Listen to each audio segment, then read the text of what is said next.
This is Good Morning Uganda Extra.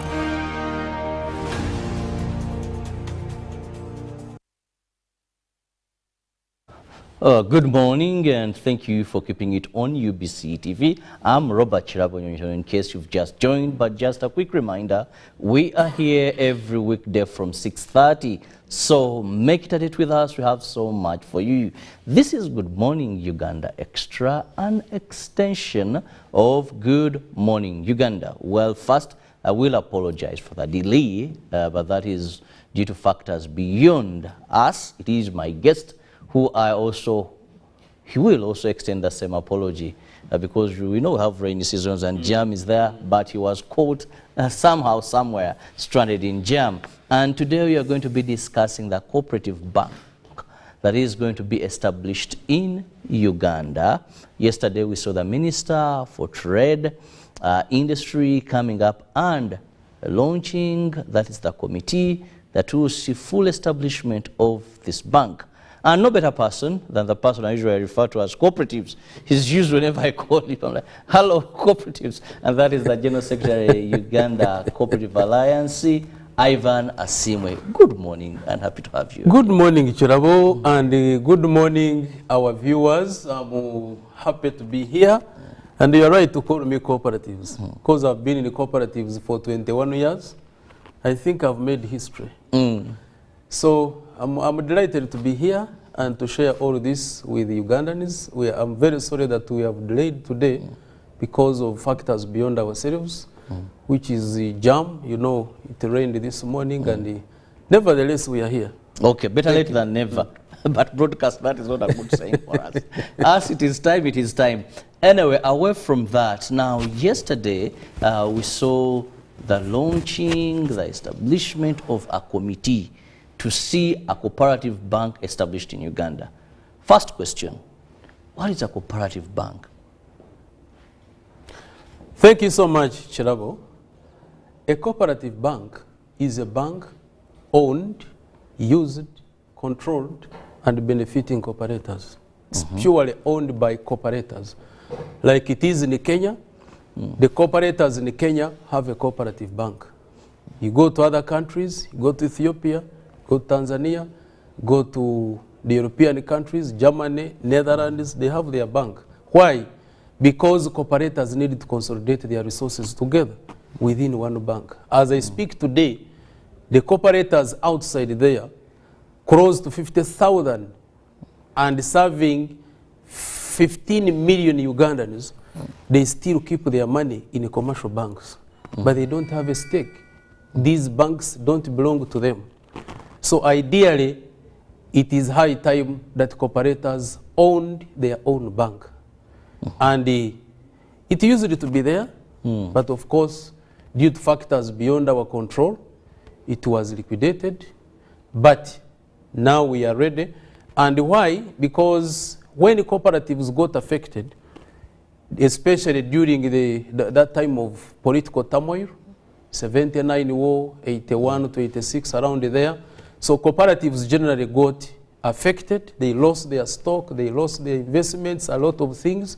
And then also liberalization comes in before they are ready to take on business. So their bank was automatically affected. It's like if you are owning something, a business, and then you are affected as a shareholder, then automatically your business will get affected. But where we are now, we have very strong cooperatives. When we are talking about cooperatives, I want people to think beyond the other cooperatives they used to hear. Those ones in the coffee, in the cotton. No, we are now different. We are in all sectors of the economy. Talk about financial cooperatives. These are circles. We have circles bigger than the commercial banks as we speak now. Talk about Wazalendo. Wazalendo's portfolio is now close to $1 trillion. That is bigger than a bank. You go to Exodus Police Circle. You go to teachers' circles. You go to parliamentary here. Parliament. They have a very big circle. So we have very strong, those are circles, financial cooperatives. Then let's go to energy. We have energy cooperatives which are distributing power like Umeme, like Chegegwa Energy Cooperative Society distributes power in 12 districts. Paida Beam has been distributing power in the entire Acholi and the Karamoja regions. Then you talk about these agricultural unions. Talk about Ankole Coffee Producers Cooperative Union. It exports over 200 containers of coffee every year. Chibinge here in Masaka. Talk about Chibinge here in Masaka. They export a lot of coffee. Talk about, now we go to cocoa. Semuriki Cooperative Union exports containers of cocoa to Switzerland. Then talk now, we leave that one. You go to housing cooperatives. Very strong housing cooperatives are here. Talk about health. We have a health cooperative for doctors. Now this brings me a quick one yes. To that. What is a cooperative? Because when we go talk about this, that because in the minds of many Ugandans, they're still used to agricultural cooperatives that saw some even able to attain education because they were there. So let's have a bit of Thank you so much. Cooperative. For the interest of our viewers, a cooperative means an autonomous association of persons united voluntarily to meet their social, cultural, economic needs and aspirations through a jointly owned and democratically controlled enterprise. A cooperative is member-owned, member-used, member-controlled, and benefiting members. That's ideally the definition of a cooperative, meaning that it is autonomous, it is independent. If me and you have a cooperative, it's autonomous, it's our business. And then you must come together then to solve the social, cultural, and economic needs and aspirations. Through a democratically controlled, we elect our own leaders. We elect the board, we elect the supervisory board, we elect the vetting board. So it means it belongs to us. We use it, we control it, like that. That is a cooperative. And the cooperative is based on 7 international cooperative principles, developed in 1966 in Vienna Congress, and then in 1995, they were reviewed under Manchester Congress to add the 7th principle of community concern. So that is a cooperative in brief. So cooperatives based on the ideology, that's why a cooperative is different from a company, because a cooperative is based on an ideology. An ideology meaning that people want to solve a problem. Economic, social, cultural. We are here, we are dairy farmers. We have a problem with marketing our milk. Then we sit together, form our group, register it as a cooperative, specifically to aggregate, add value on our milk, and collectively market it, so that we avoid exploitation. You see how beautiful a cooperative is. And by that, Europe, America, Asia Pacific have developed because of cooperatives. But when they come to Africa, because they want to benefit from Africa, they want to continue taking our resources, they now come here and teach us about capitalism. Because they know their cooperatives have grown to the extent that they will come here, form multinational companies, exploit us, and take all our wealth. If you were to look at Africa, we wouldn't even be talking about poor people, because Africa is a continent gifted by nature. Uganda is a part of Africa, a country, a very rich country with resources, with everything. You can imagine this morning has rained. So people can now start planting. The soils are very fertile. So God gave us everything. Now what have we done? Instead of concentrating to work and develop our country, people are just in churches, praying from morning to next morning, praying to God. God give me a vehicle. A vehicle, do you have a permit? Do you have where to keep it? So people wake up, you go and work, you come together. The Banyarwanda call it mwijira nechera mujanya. Come together, work together, love each other, forget about this infighting, forget about politics. You know, everybody is now in politics. Politics will not help you. We have the leadership. About working. It's about working. It's about living together. It's about loving each other. Come together, we develop this country together, because this is our country. Now, this is the basis as why we are saying cooperators, based on now what we have as cooperatives, the strengths and the power of cooperatives here, we now need to consolidate our resources and have our own bank, and that is the cooperative bank.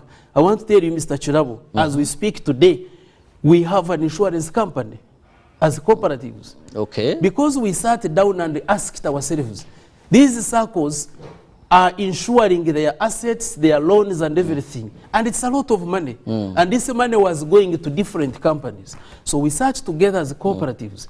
Uganda Cooperative Alliance as an apex body, UKUSCO as a union, and other unions, we sat together and started an insurance company. I'm a board chairman for CIC. Have you heard about CIC?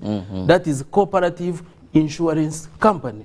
Now that we are done with an insurance company, we are now focusing on the bank. And this bank will be purely owned by cooperatives. Before we leave that, I want to thank His Excellency the President.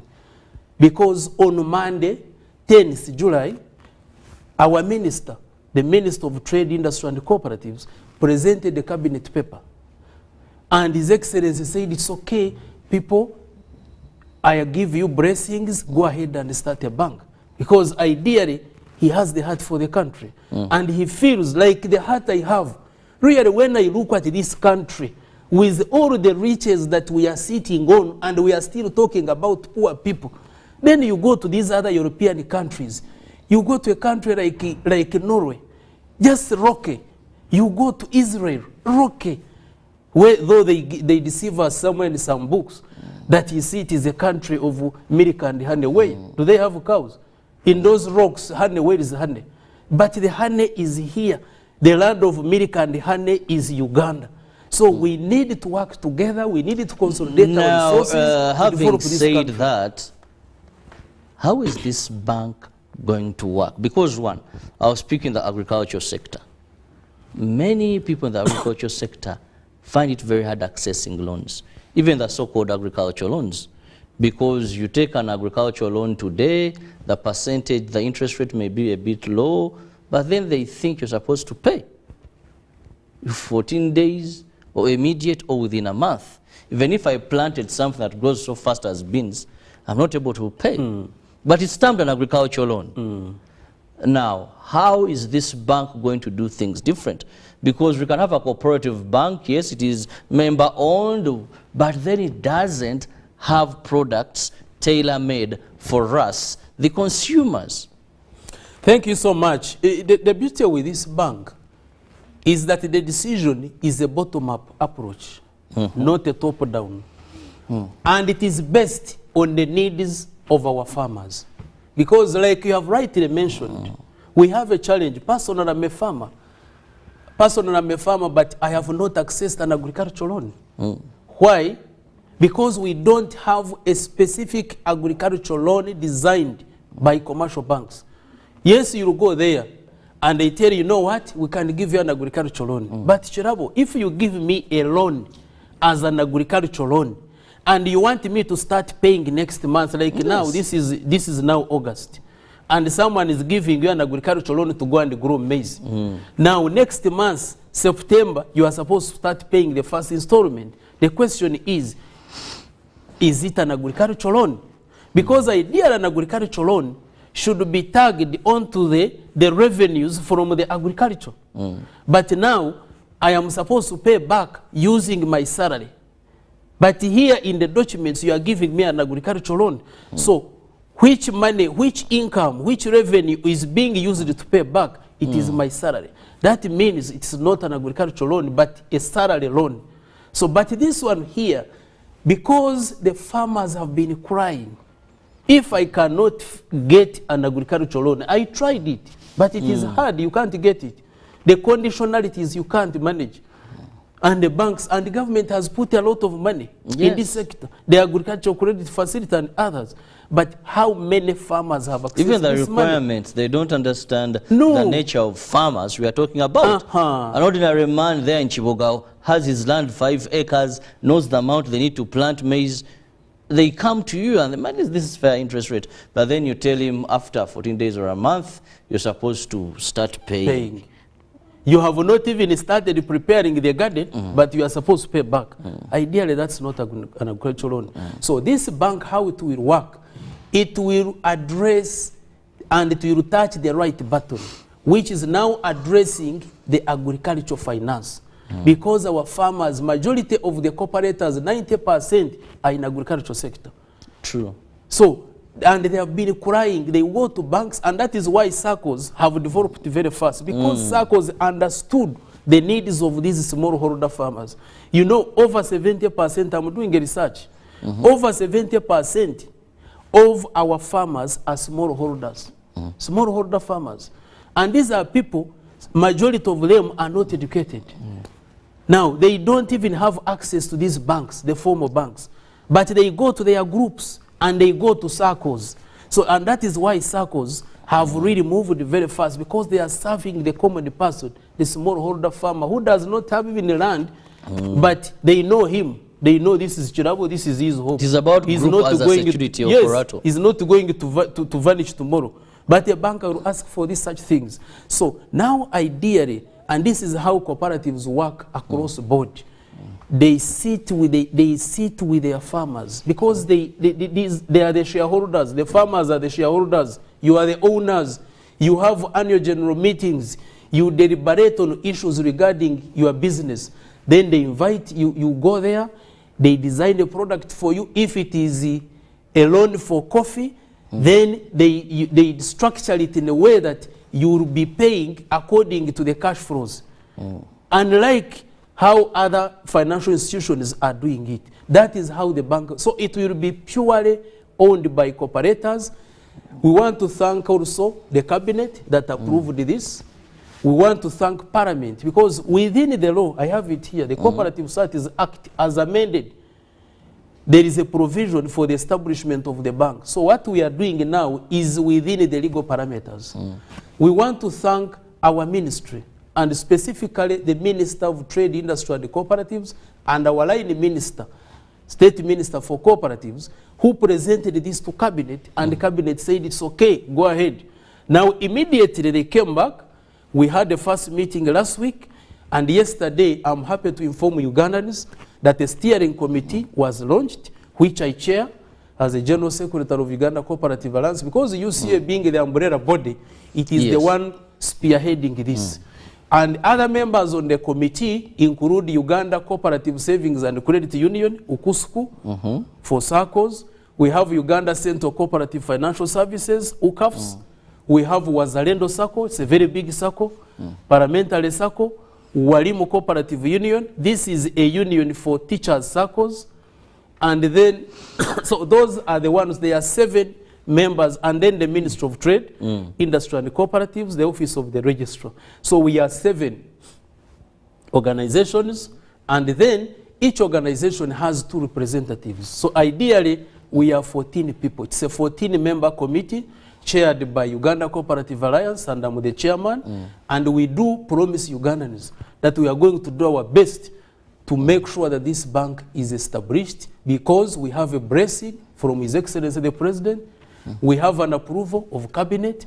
We have an approval of Parliament. So Ugandans, prepare, let's mobilize our resources and have our own bank. Why should we continue to mobilize the resources from these smallholder farmers and then take it to commercial banks?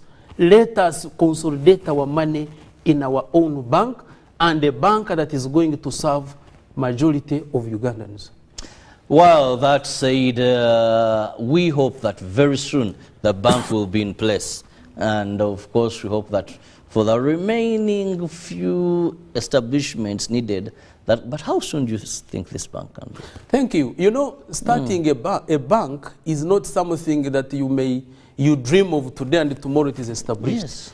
It follows a process. And that's why the minister launched a committee. The committee has a lot. We have developed terms of reference. We are going to carry out research, because we needed to first of all know the reasons as to why the other one was closed, so that we don't make similar mistakes.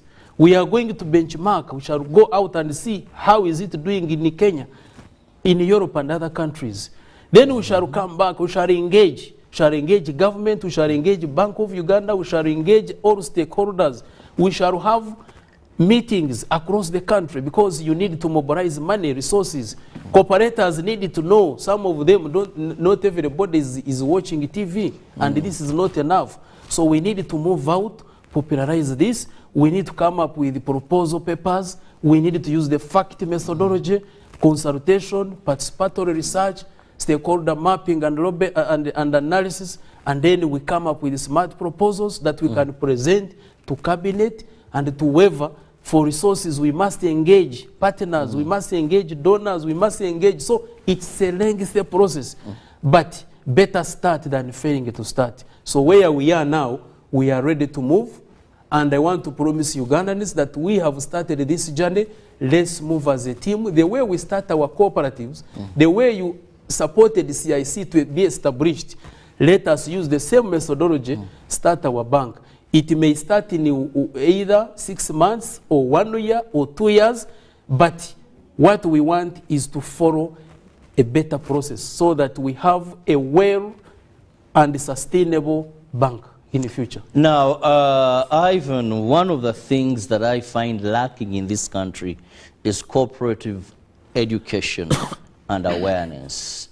Even today, you'll find that a lot of interventions by government aimed towards poverty alleviation are used, or the money is channeled through circles. And circles are cooperatives, definitely. But people fail to on a larger extent. Today we have the PDM, the Parish Development Model, and there is Pillar 3 that requires formation of cooperatives or circles. Now, one of the things I find as a mismatch, that we are talking so much of forming circles, forming cooperatives to get money from government. And everyone tells, "Sinaba za PDM, Ninda za sende za PDM." But yet, according to my understanding and your definition, is that it is our savings that we are going to get, have them as a revolving fund with a little bit of interest. Now, the way we are doing things, it is you form, government gives. And when I hear people, "Robert, we want to get parish development model money. Robert, we are forming a circle, government to give us money." And sometimes I hear from politicians of sound mind, hear from key government officials. And I find it buffers me. Thank you so much. I want to tell you that you are very right. Because you cannot have a strong and sustainable cooperative movement without a strong cooperative education. They must move together. That's why you go to Kenya. Kenya has a university for cooperatives, the Kenya University of Cooperatives. You go to Tanzania, Moshi University. We have certificates and diploma, period. Now, you come back to Uganda, it's a different chapter. But I think Rome was not built in one day. Definitely. You get me? So, likewise, I think where we are heading, we shall have a cooperative education. But maybe for purposes of our viewers, cooperative education in Uganda started in 1954 at Nsamizi. That was immediately after the report by Andrew Cohen that was released on the 11th of June 1952. Because Andrew Cohen had established a committee of inquiry when the farmers petitioned his government because of a bad law that had been enacted in 1946, the first cooperative ordinance. So when he set up a committee of inquiry, they realized that there was a lot of mismatch and there was a lot that was required in regards to cooperative education. So the Cooperative Act of 1946 immediately was repealed and gave birth to the one of 1952. And then the cooperatives started flourishing. So immediately they realized they needed cooperative education. So they started it at Nsamizi. In 1963, government established a cooperative college at Bukarasa, which later went to Chigumba in 1974. Now, from that time to date, we are still offering certificates and diplomas. Our neighbors in Kenya, the Kenya Cooperative College was established in 1967. After ours was already in existence. As we speak today, it is offering, they now have a degree. It was now transformed to a degree awarding institution. It's a university, fully-fledged university. You go to Tanzania, Mosh Cooperative College was established in 1963, January 5th. As we speak today, it is offering cooperative education from certificates to PhD. We are forced to go there to study cooperatives. And I'm happy to tell you, our president was teaching at the Mosh University. So he understands the cooperatives. So when he speaks cooperatives, I give him respect because he understands cooperatives. But like you are saying, you come back here, you hear politicians, you start cooperatives. Ask him, just put him aside and ask him, what is a cooperative? The guy will not speak. But outside he says, hey, cooperatives. So we have that challenge. And we are still engaging. And you know, Mr. Chirabo, when you go to our book of commerce, I think this was deliberate by the colonialists. Just a section on cooperatives is 2 pages.